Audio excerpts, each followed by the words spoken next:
वंदे मातरम पर लोकसभा में हुई चर्चा की शुरुआत खुद पीएम मोदी ने की। पीएम मोदी ने इस गीत को स्वतंत्रता संग्राम के दौरान साहस और संकल्प का रास्ता दिखाने वाला बताया, तो वहीं वोट बैंक के लिए कांग्रेस पर इसके अपमान का भी आरोप लगाया। रिपोर्ट दिखाते हैं आपको। नेहरू जी कहते हैं, मैंने वंदे मातरम गीत का बैकग्राउंड पढ़ा है। नेहरू जी फिर लिखते हैं, मुझे लगता है कि ये जो बैकग्राउंड है इससे मुस्लिम भड़केंगे। साथियों, इसके बाद कांग्रेस की तरफ से बयान आया कि 26 अक्टूबर से कांग्रेस कार्य समिति की एक बैठक कोलकाता में होगी, जिसमें वंदे मातरम के उपयोग की समीक्षा की जाएगी। पूरा देश हतप्रभ था, पूरा देश हैरान था। पूरे देश में देशभक्तों ने इस प्रस्ताव के विरोध में देश के कोने कोने में प्रभात फेरियां निकाली, वंदे मातरम गीत गाया। लेकिन देश का दुर्भाग्य कि 26 अक्टूबर को कांग्रेस ने वंदे मातरम पर समझौता कर लिया।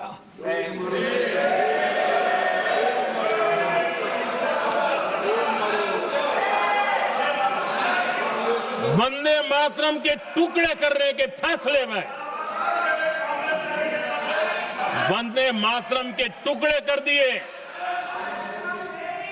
उस फैसले के पीछे नकाब ये पहना गया, चोला ये पहना गया। ये तो सामाजिक सद्भाव का काम है। वंदे मातरम पर चर्चा के दौरान पीएम मोदी ने इतिहास के उन पन्नों की दोबारा चर्चा की जिसे समय के थपेड़ों में दबा दिया गया था।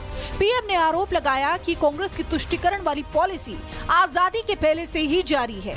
इसी मुस्लिम वोट बैंक की पॉलिसी की वजह से कांग्रेस ने वंदे मातरम के भी टुकड़े कर दिए थे। मोदी ने आजादी की लड़ाई को याद करते हुए कहा, देश का बंटवारा करने वाले जिन्ना को इस गीत से भी परेशानी थी, लेकिन कांग्रेस के तत्कालीन अध्यक्ष जवाहरलाल नेहरू ने जिन्ना को करारा जवाब देने की बजाय वंदे मातरम की पड़ताल शुरू कर दी।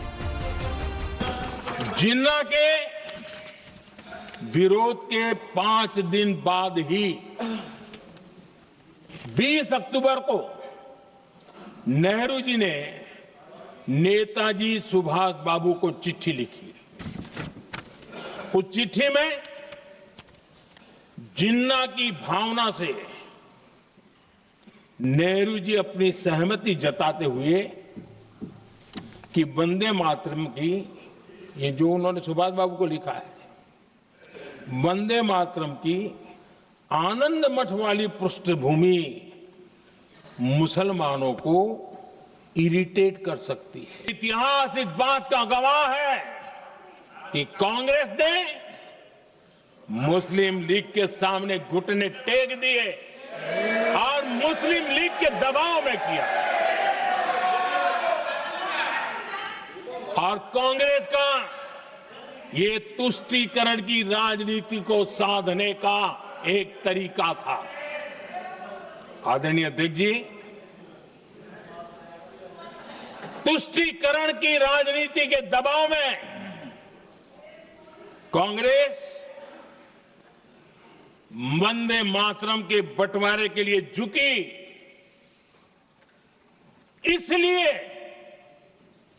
कांग्रेस को एक दिन भारत के बंटवारे के लिए झुकना पड़ा।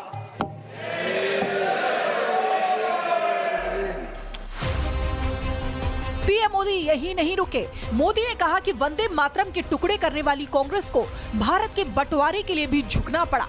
पीएम ने तंज कसते हुए आरोप लगाया कि इंडियन नेशनल कांग्रेस अब मुस्लिम नक्सली कांग्रेस में बदल गई है। दुर्भाग्य से कांग्रेस की नीतियां वैसी की वैसी थी है, और इतना ही नहीं, आईएनसी चलते चलते एमएमसी हो गया है।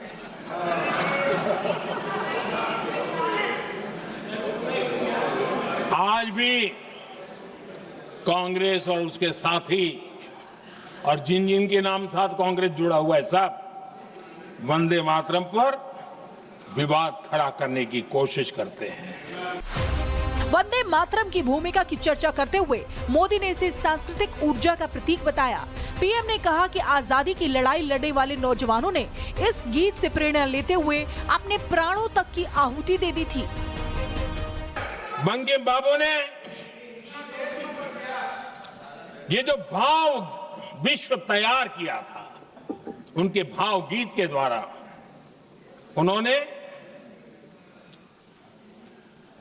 अंग्रेजों को हिला दिया और अंग्रेजों ने देखिए कितनी कमजोरी होगी और इस गीत की ताकत कितनी होगी।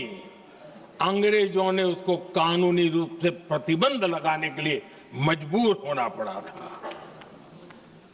गाने पर सजा, छापने पर सजा, इतना ही नहीं वंदे मातरम शब्द बोलने पर भी सजा।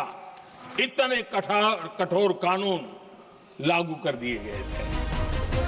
अंग्रेजों के अत्याचारों के खिलाफ वंदे मातरम ने लोगों को एक नई प्रेरणा दी थी। इसलिए देश आजाद होने के बाद इस गीत के साथ भी भेदभाव हुआ था। लोकसभा में हुई बहस ने अब उन अन्याय करने वालों को एक बार फिर से चर्चा में ला दिया है। Bureau report, Republic Bharat.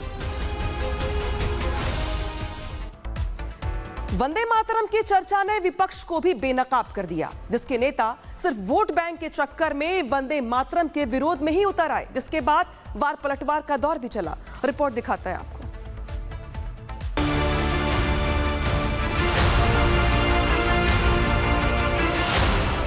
राष्ट्रगीत वंदे मातरम पर लोकसभा में चर्चा को लेकर जमकर सियासी वार पलटवार हुआ। संसद में इस पर चर्चा के फैसले पर ही विपक्ष ने सवाल उठाए। विपक्ष का आरोप है कि बीजेपी सरकार देश के मुख्य मुद्दों से ध्यान भटकाने के लिए नए नए प्रयोग करती रहती है। वहीं बीजेपी ने विपक्ष के आरोपों पर तीखा पलटवार किया। बीजेपी का आरोप है कि वोट बैंक की वजह से विपक्ष वंदे मातरम और उस पर होने वाली चर्चा का भी विरोध कर रहा है। वंदे मातरम को लेकर समाजवादी पार्टी के मुखिया अखिलेश यादव ने बीजेपी सरकार को ही नसीहत दे दी। अखिलेश ने कहा कि राष्ट्रगीत गाने से ज्यादा निभाने की जरूरत है। राष्ट्रवादी पार्टी को राष्ट्र विवादी काम नहीं करना चाहिए और गाने से ज्यादा निभाने की जरूरत है। अब कैमरे हर जगह हैं, लेकिन सर एक वो ये कह रहे हैं निभाने से ज्यादा निभाना भी तो चाहिए। गाने के साथ साथ हमें निभाना भी चाहिए। कुछ लोग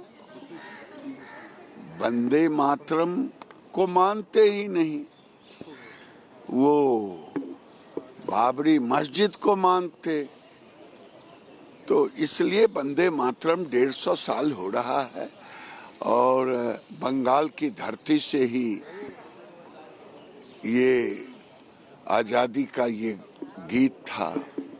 इस पर बहस होनी चाहिए, इस पर चर्चा होनी चाहिए। भारत की विरासत है ये।